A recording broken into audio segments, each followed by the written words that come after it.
In 2023, the Miami Hurricanes landed the top offensive tackle in the class. Will history repeat itself in 2024? You are Locked On Canes, your daily podcast on the Miami Hurricanes, part of the Locked On Podcast Network, your team every day.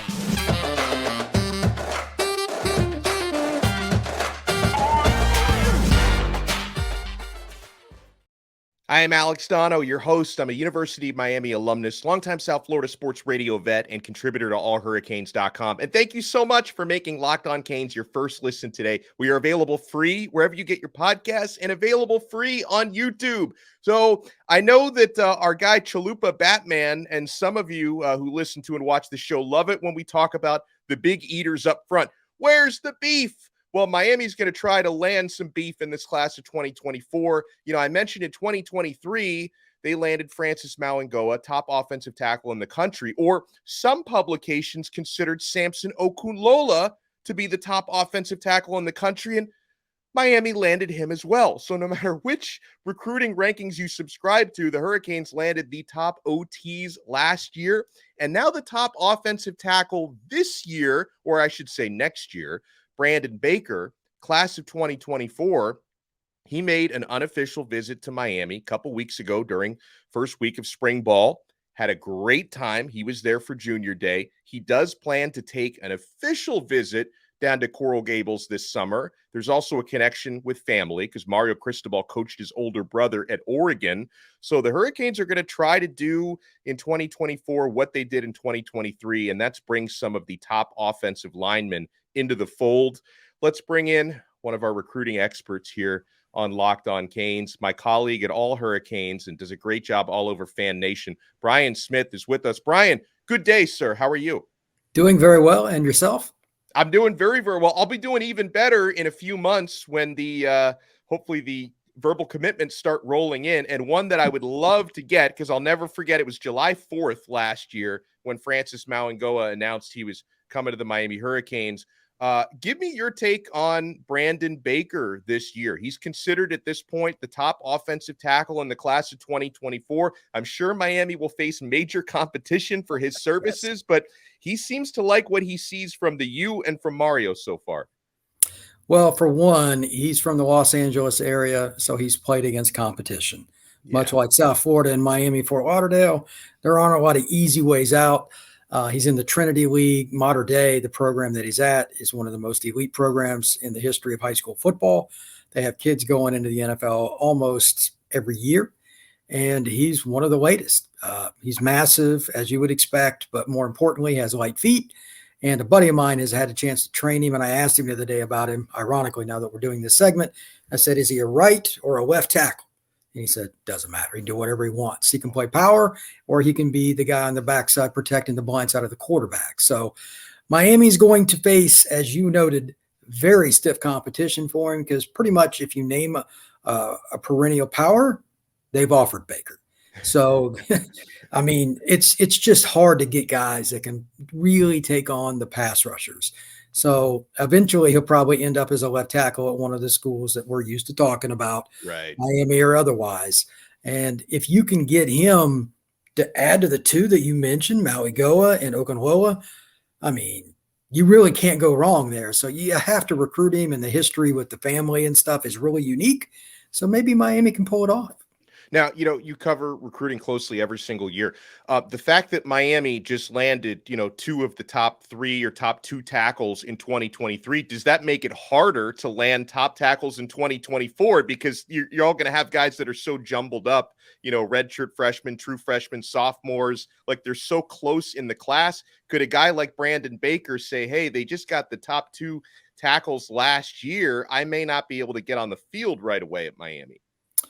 There's some thought about that, but if you go to Mater Dei, you want competition. To play at that school, I mean, the younger guys pretty much got to make their way. There's some exceptions that have come through the program, whether it was a quarterback or whatever. But if you go to Mater Dei, like Central in Miami or at St. Thomas Aquinas, some kind of deal, you're not afraid of competition. And Baker, in my opinion, you know, whether it's USC, Texas, Georgia, whatever it is, he won't be afraid, and he shouldn't be. He's tremendous. Again, great feet and a lot of size that never goes out of style. I don't think that'll hinder the Hurricanes. Wanted to talk about a couple quarterbacks with you. I know Brian Smith was recently on allhurricanes.com writing about quarterback recruiting. One of the 2 or 3 show favorites here on Locked On Canes. There's a lot of quarterbacks we like in 2024, but I think Aaron Noland is the guy who probably best fits what Shannon Dawson would like to do. And I'm a big fan of dual threat guys, and Noland fits that bill. But he's obviously very, very sought after, Brian, 4-star. There's a handful of really good quarterbacks in the class that have already committed to certain places. He's not one of them, so his recruitment is up for grabs. Who do you think Miami's top competitors are for the Langston Hughes quarterback? I actually was chatting back and forth with him the other day. Like, visits are a big deal for quarterbacks, because most teams only take 1, and at most I'll take 2, which Miami could this year, depending on who number 1 is. And you have to either take your spot at school X, whatever it is, or you run the risk of losing your top option. It's really awkward because of the math. He's going to visit Ohio State coming up after he visits Miami. He's already gotten the Clemson offer. He's already gotten the Alabama offer. I mean, he can do pretty much whatever he wants. But Alabama and Clemson and Ohio State, between those 3, it's one of them. I mean, it's pretty hard to go wrong with those schools. So the visit to Ohio State is the one I'm watching. That, because, I mean, the receiver corps that they have is ridiculous. If you're a quarterback, kind of hard not to like that. So they're going to get a visit from him right after Miami. I think that's the key visit in all of this. Wow. So there are a couple of other quarterbacks I want to talk about with Brian Smith, including Jake Merklinger, who I don't think we've brought him up on this show, so shame on us.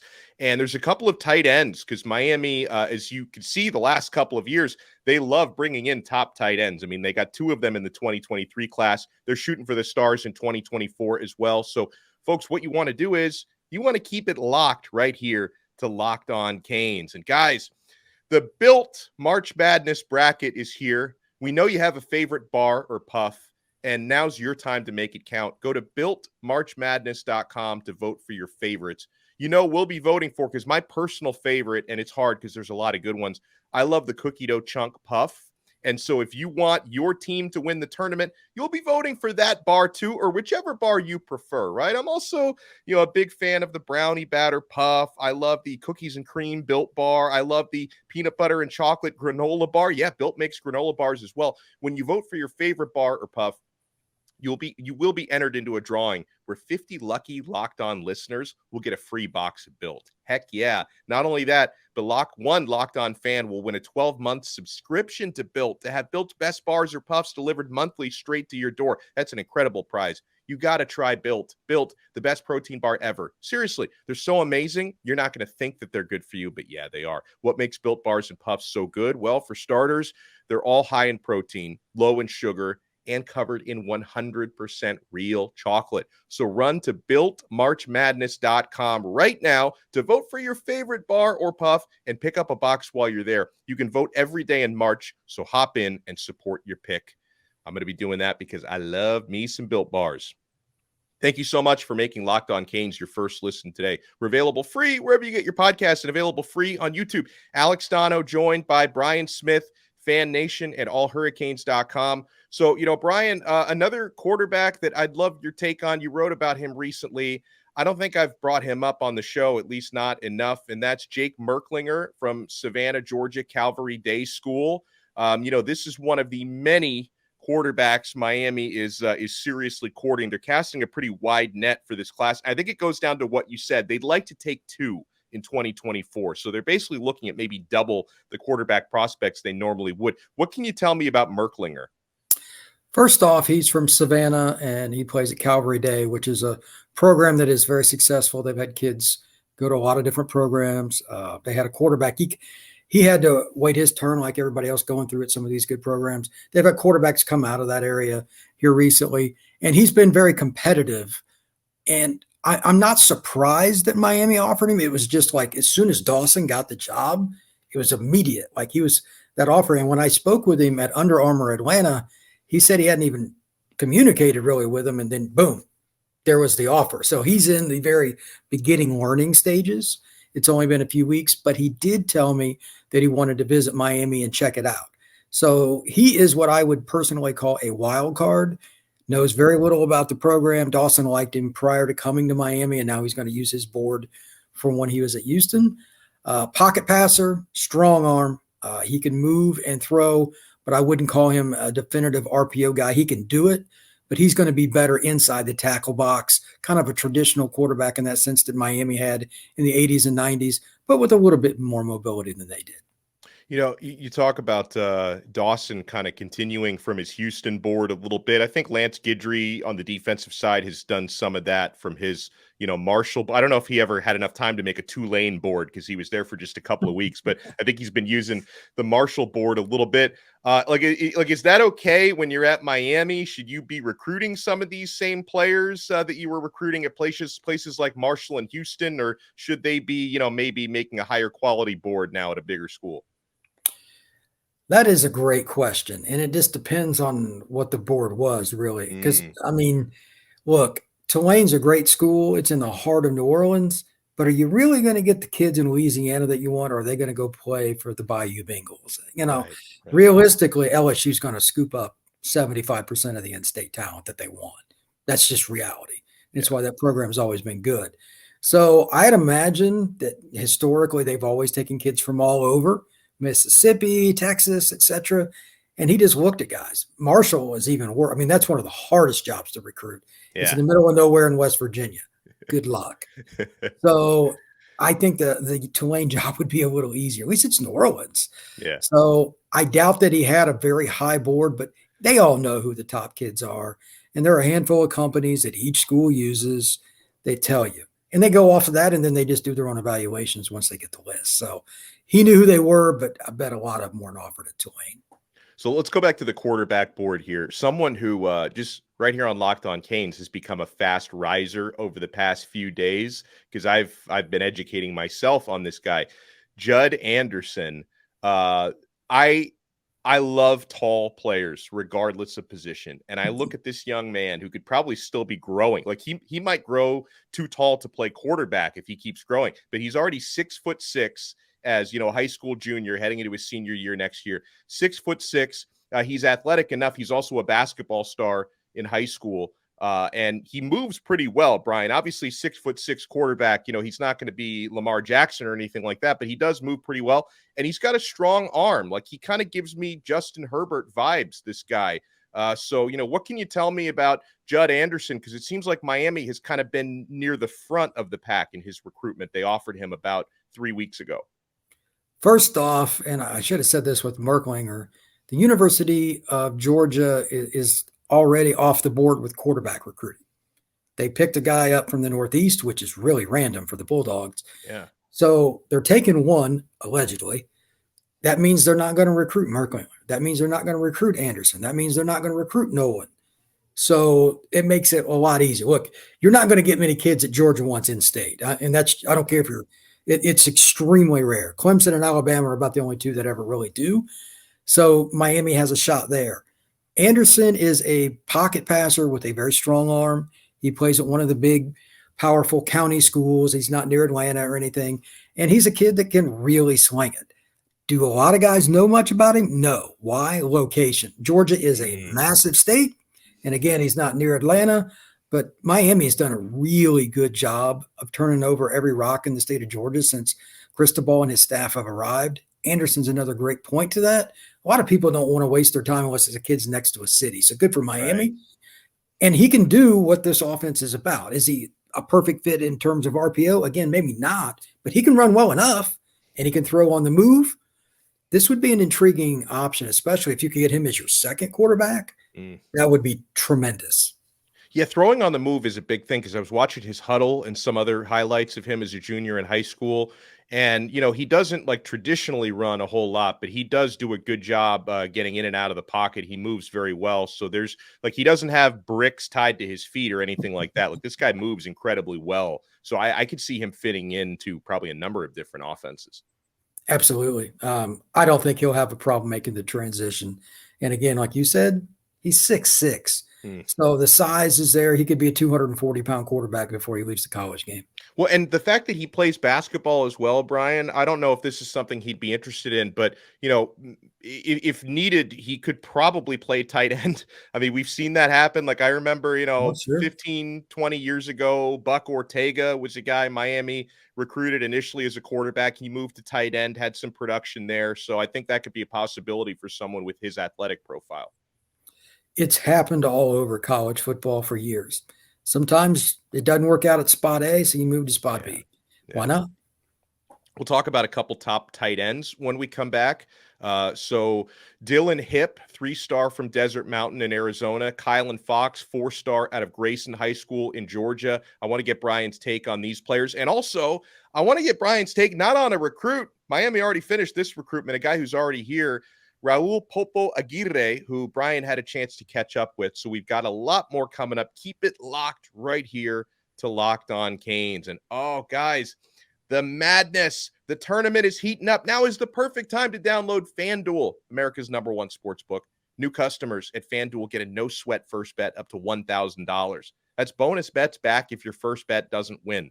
You really have nothing to lose on that first bet, okay? Then you can bet on everything from the money line to point scores and threes drained. Plus, FanDuel even lets you combine your bets for a chance at a bigger payout with a same-game parlay. So do not miss the chance to get your no-sweat first bet up to $1,000 in bonus bets when you go to FanDuel.com/lockedon.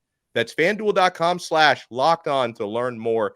Make every moment more with FanDuel, an official sports betting partner of the NBA. Thank you so much for making Locked On Canes your first listen today. Make sure you make Locked On College Basketball your second listen. Experts Isaac Shade and Andy Patton, who are both so good at what they do, bring you everything you need to know on and off the court, plus hear from big-name experts, coaches, and players throughout the basketball landscape. Locked On College Basketball, available on YouTube and wherever you get your podcasts.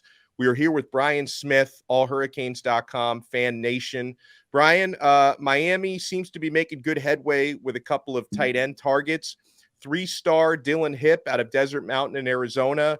4-star Kylan Fox out of Grayson High in Georgia. He was recently on campus, seemed to enjoy his time down here. What can you tell me about these two tight end prospects and how they might fit at Miami if Miami can get either or both of them? Well, first off, Hipp is unique in a couple of ways. Number one, the size factor for tight ends has grown exponentially in terms of the range. You could have a 210 kid or a 260 kid. It just depends on the offense you run and the personnel package for that drive. Teams come out in 2 tight ends and still go 5 wide now. Hipp is one of those guys. He knows Luke Moga, who's another quarterback possibility, ironically, and Moga is actually one of the guys that got him interested in the Canes, so keep that in mind for Miami recruiting junkies. But Hipp can run, he can catch. He is a flex tight end, if you will, a big receiver. And there's nothing quite like having those mismatches, the 6'4" guy against some 5'10" nickel guy. That's what Miami is going to be doing. That's the opportunity with this offense. And I really think that Shannon Dawson is going to look to get those guys every year. Hipp is a great example. Fox, on the other hand, the kid from Georgia, may be even more unique. Depending on which network you go by, he's listed as an athlete. He's about 210. He could be an outside linebacker, a pass rusher. He is just very, very athletic. And again, you want to create mismatches. It's not fun to defend these guys. You don't know where they're going to line up play to play. It is really the most unique X factor in college football now, how you utilize a tight end. And of course, the air raid and the version that Shannon Dawson runs is going to do the same thing. Both of them would be tremendous fits in Miami's offense. Let's talk about a linebacker who's already on campus. And, Miami they had an awesome linebacker class in 2023. Raul Popo Aguirre, who he grew up in South Florida. He was here till he was around 10 years old. Then he played his high school ball up in Georgia. I was so happy when he committed to Miami, and I think he's going to be a great Cane. You had a chance to catch up with Raul. What were your impressions there? Like, what kind of young man is this that Miami is getting? And then as a player, how do you see him fitting into this Lance Guidry D? First off, he is one of the most gregarious, open-minded, and positive young men you're going to meet. Excellent. He was just a fun guy to be around. I ran into him at Under Armour in Atlanta. His brother was out there. He's a younger guy. obviously when you walk up to him, his arms are like my legs. So he sent himself to the weight room a few. I was like, oh wow, who's that? And then I saw the Miami toboggan. I'm like, oh, I know who that is. And he is tremendous. He came to Miami not only because he considers himself a South Floridian, but Cristobal really went at him. This is a great sign overall because he told me flat out that Alabama was his clear-cut leader. How often does Nick Saban lose a defensive player from Atlanta or Birmingham, et cetera, when they get the lead? It's not very often. Yeah, I can count it on one hand. Yeah. Cristobal was able to do that. That's a good sign because if Miami's going to climb back up into those national rankings, there's only one path. You have to get enough talent away from the Ohio States, the Georgias, the Alabamas, the Clemsons to beat them. It's Amano Amano. So he talked about why he went to Miami, Cristobal, et cetera. And he talked about the rest of the class, how tight they were. And then finally I said, well, what position are you going to play? And he said, eventually I'm probably going to end up at middle, but Will is a good possibility to start. But as he learns the defense, he could end up being a Mike. He just wants to play, though. He talked about getting to the ball carrier and just lighting guys up. His eyes just popped up when he talks about hitting guys. So it was, I'm like, oof, I'm going to stand over here. He was just that guy that just loves the game of football, and he's one of the most fun interviews I've ever done. Oh, those are the kinds of players we need. The guys whose eyes light up when they talk about hitting people. Oh, he's a great guy. Great guy. I appreciate that. Brian Smith, you see where you can check him out. Follow him on Twitter at FBScout_Florida. Check out his work at allhurricanes.com. Brian does an awesome job covering recruiting, covering football, covering hoops as well. Brian, thank you so much for taking the time. Absolutely. Thank you very much, sir. Our pleasure. So, guys, make sure if you're watching us on YouTube, hit that like button, smash that thumbs up button, subscribe to our channel. You listen to the audio version. You can get us pretty much anywhere: Apple Podcasts, Odyssey app, Spotify, Google, wherever you get your pods. Make sure you subscribe and give us a 5-star rating. And if you can leave us a nice review, we'll give you a shout out on the show for that. So we will talk to you again tomorrow on another episode of Locked On Canes, part of the awesome Locked On Podcast Network, your team every day.